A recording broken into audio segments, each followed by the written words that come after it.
Mas, queridos, deixa eu explicar uma coisa aqui para vocês. Eu entrevistei, foi uma entrevista aí que foi uma surpresa nos últimos dias. Ele já tinha concedido uma entrevista para Sara Vivaco, que é minha colega lá no DCM, e militante pela liberdade do Assange.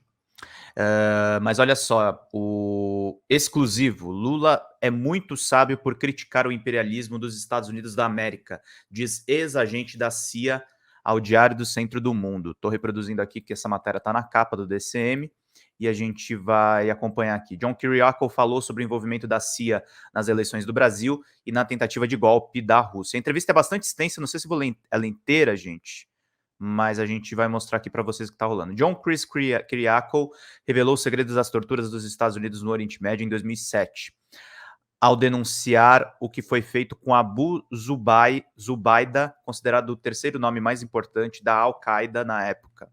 Ex-agente da CIA, Kiriakou foi sentenciado à prisão em 2013 por dar o nome dos integrantes da agência envolvidos na atividade. Gente, por favor, ajudem com os superchats aqui na Folha Democrata. Aqui eu sou o editor aqui do veículo, a gente precisa muito da ajuda de vocês para continuar fazendo esse trabalho. Estou fazendo live de final de semana, então é importante aí que vocês contribuam para que a gente continue fazendo esse jornalismo voltado para o público. Em entrevista ao DCM, Kiriakou comentou uma reportagem recente do jornal Financial Times sobre o suposto apoio da CIA à legalidade da eleição de Lula em 2022. Kiriakou também falou sobre o recente levante mercenário na Rússia, sobre a corrida tecnológica entre os Estados Unidos e China, além de lembrar dos pontos positivos de seu trabalho na CIA. Aí eu perguntei para ele. Uma reportagem do Financial Times afirma que segmentos do governo dos Estados Unidos, incluindo o Exército, a CIA, o Departamento de Estado, o Pentágono e a Casa Branca, Casa Grande foi ótima, né? Ato falho totalmente justificado. A Casa Branca fizeram campanha para manter as eleições de 2022 e a vitória de Lula. O que explica isso? A CIA e a comunidade de inteligência americana mantinham relações muito próximas com o ex-presidente Bolsonaro. O artigo do Financial Times tem crédito e normalmente suas fontes são muito boas. Conheço vários repórteres do Financial Times aqui em Washington e seus principais jornalistas. Para acreditar nessa reportagem, algo mudou na política dos Estados Unidos e eu tendo a pensar que a mudança foi que Donald Trump não é mais o presidente aqui em Washington, é o tempo de Joe Biden. Joe Biden conhecia o presidente Lula e havia trabalhado com o presidente no passado e foi determinado que seria melhor para os Estados Unidos se Lula fosse presidente novamente.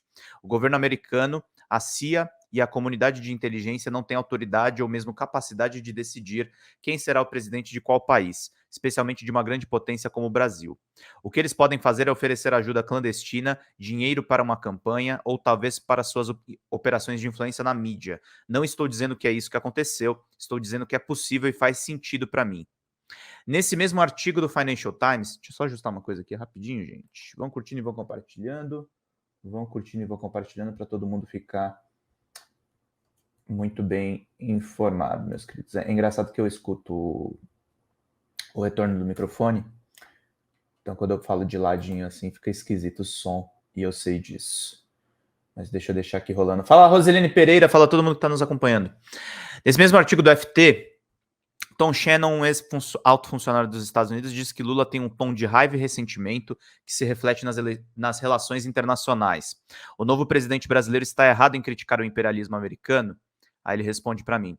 Não só ele não está errado, eu acho que é uma postura política muito sábia. E, francamente, não preciso dizer isso a você, é claro, mas os Estados Unidos têm uma história tão sombria de imperialismo, especialmente na América Central e na América do Sul. Acho que todos os países da região deveriam cultivar relações boas, saudáveis, fortes e iguais com a China, a Rússia e a Índia. Acredito especialmente em um país com políticas fortes ajudasse a expandir a economia brasileira e fornecesse recursos para o povo brasileiro. Acho melhor e mais saudável se o Brasil tiver boas relações com todos os grandes países do mundo. O Brasil não deveria estar sob os auspícios ou sob a asa dos Estados Unidos. O Brasil deve ter relações fortes com a China e com a Rússia e os demais países do BRICS. Em 2021, você disse para a jornalista Sara Vivaco, minha colega no DCM, que a Operação Lava Jato tinha uma parceria americana alimentada por ódio e dinheiro. Hoje, uma das estrelas da Lava Jato, o ex-procurador Deltan Dallagnol, é deputado cassado. O que mudou? Tivemos esse experimento fracassado com Donald Trump, e não apenas com Donald Trump como pessoa com a ideia de um estranho como presidente. Alguém queria drenar o pântano que é Washington, e vimos o mesmo tipo de coisa acontecendo no Brasil com a eleição de Bolsonaro para presidente. Acho que muitas pessoas se envolveram nessa ideia de movimento social populista, experimento social populista, que na verdade não funcionou muito bem. Sempre tive problemas com a política americana em relação ao Brasil, que é a ideia de que precisamos ajudar e encorajar qualquer candidato que se identifique como o candidato mais pró-americano que existe. Isso não funcionou com Bolsonaro e foi ruim para o Brasil, foi ruim para os Estados Unidos e ao mesmo tempo que tinha um presidente como Lula, que foi injustamente atacado pela justiça e acabou indo para a prisão. Foi um aborto incrível da justiça, estou surpreso que o homem possa perdoar alguém. Vimos a mesma coisa aqui nos Estados Unidos, onde as pessoas simplesmente ultrapassaram seus limites, passaram para o reino da ilegalidade e da inadequação. Lamento dizer que puxamos o Brasil nessa mesma direção. John, você ficou muito famoso por denunciar o programa de interrogatório de prisioneiros da Al-Qaeda, que envolvia tortura. Agora temos delatores da Lava Jato acusando promotores de receberem treinamento americano de extorsão. O método dos Estados Unidos foi exportado para a América Latina. Você tem alguma identificação com a história de Lula?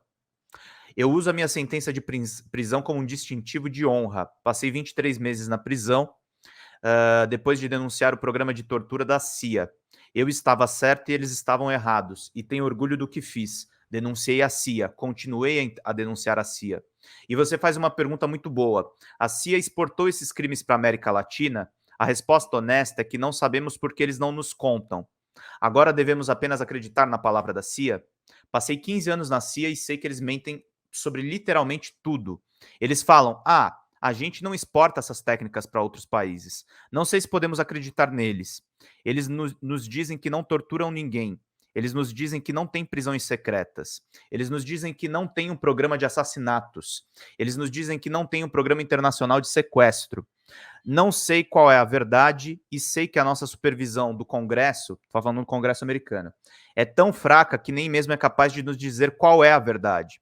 Então você faz essa pergunta, eles exportaram esse tipo de prática de interrogatório para a América Latina? Talvez eles tenham feito isso, eu não sei, mas eu não confiaria no que eles dizem.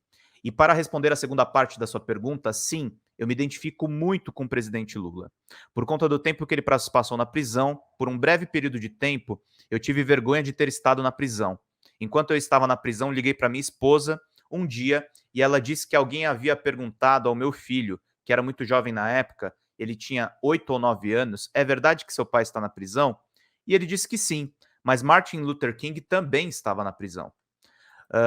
Eu entendi então que isso não era motivo de vergonha. Até o meu filho, quando criança, entendeu o que eu fiz e por que eu fiz, e isso fez tudo valer a pena. Você disse que a CIA o traiu. Por quê? Porque no meu primeiro dia na CIA, junto com outras 300 pessoas, olha aí, galera, faltam likes aí, mandem superchats, mandem contribuições aqui. Estamos fazendo live no final de semana, praticamente mais de uma centena de pessoas nos acompanhando em diferentes canais. Essa live merece um superchat de vocês. Obrigado aí a Carla Burlachini, que está mandando um alô aí das terras lusitanas. Obrigado a Nanda Sem Graça, obrigado ao Léo Rasta. Boa tarde a todos os heróis que votaram no Lula. Mandem superchats, mandem contribuições aqui para que a gente fique muito bem informados, querido. Falta um pouco aqui para 100 curtidas. Vamos aí caprichar. Você disse que a CIA o traiu. Por quê? Porque no meu primeiro dia da CIA, junto com outras 300 pessoas, eu levantei minha mão direita e jurei defender a Constituição dos Estados Unidos contra todos os inimigos estrangeiros e domésticos. O que isso significava era que eu estava jurando defender a Constituição dos Estados Unidos, e a Constituição você sabe, um documento vivo que respira. Devemos ser uma nação de leis, devemos ser uma nação que afirma ser um exemplo brilhante de respeito pelos direitos humanos e pelos direitos e liberdades cívicas. Mas não é isso que um programa de tortura faz. Não é isso que um sequestro faz, ou um programa de prisão secreta, ou um programa de assassinato. Ou vamos viver de acordo com as leis que demos a nós mesmos, ou não vamos fazer lobby em outros países para pressionar outros países a respeitar direitos humanos, ou não vamos. Para dar um exemplo, quando eu estava na CIA, na verdade, passei 2 anos trabalhando no Departamento de Estado, e enquanto estava no Departamento de Estado, eu era oficial dos direitos humanos, e meu trabalho parcial era escrever o relatório anual de direitos humanos enviado ao Congresso. É o que acontece quando entro no gabinete do ministro do Interior e digo: Vossa Excelência não pode matar um menino de 15 anos porque marchou numa manifestação pró-democracia. Vou ter que colocar isso no relatório de direitos humanos e mandar para o Congresso.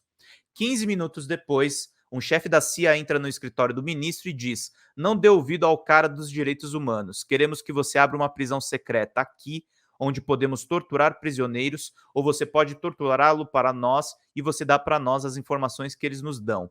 Bem, quem é que ele vai ouvir? O ministro, no caso. Ele vai ouvir o chefe da CIA com seus milhões de dólares em uma ajuda secreta, ou ele vai me ouvir porque eu vou escrever um relatório e enviá-lo ao Congresso? Então você vê como as minhas mãos estavam atadas e como país temos que tomar uma decisão, e essa decisão é se queremos ou não estar do lado da lei e da ordem, do lado dos direitos constitucionais ou do lado dos fora da lei. Eu estava do lado correto. Existe alguma experiência positiva que você teve dentro da CIA? Eu perguntei para ele. Ninguém nunca me perguntou isso antes. Eu direi que o trabalho mais emocionante que eu já tive na vida, eu direi que foi o trabalho mais emocionante que eu tive na vida. Nenhum outro trabalho que eu já tive se compara a esse trabalho, e nada se compara. Acrescentarei que a viagem foi incrível. Fui até 70 países, conheci reis, primeiros ministros e presidentes e fiz coisas com as quais meus amigos só poderiam sonhar. Ao mesmo tempo, temos que respeitar outras pessoas, outros países, outros sistemas e outras formas de governo. Temos que respeitar os direitos humanos básicos, os direitos civis e as liberdades civis. E eu acho que a forma como a organização está estruturada, onde ela opera completamente em sigilo e não tem supervisão adequada dos comitês do Congresso, que os comitês de inteligência da Câmara e do Senado fazem, é mais como uma organização fora da lei do que qualquer outra coisa. Então, para mim, pessoalmente, houve momentos em que eu me divertia muito, mas olhando para trás, ao longo de uma carreira de 15 anos, houve problemas muito maiores do que problemas de apenas um homem e que podem ser insuperáveis.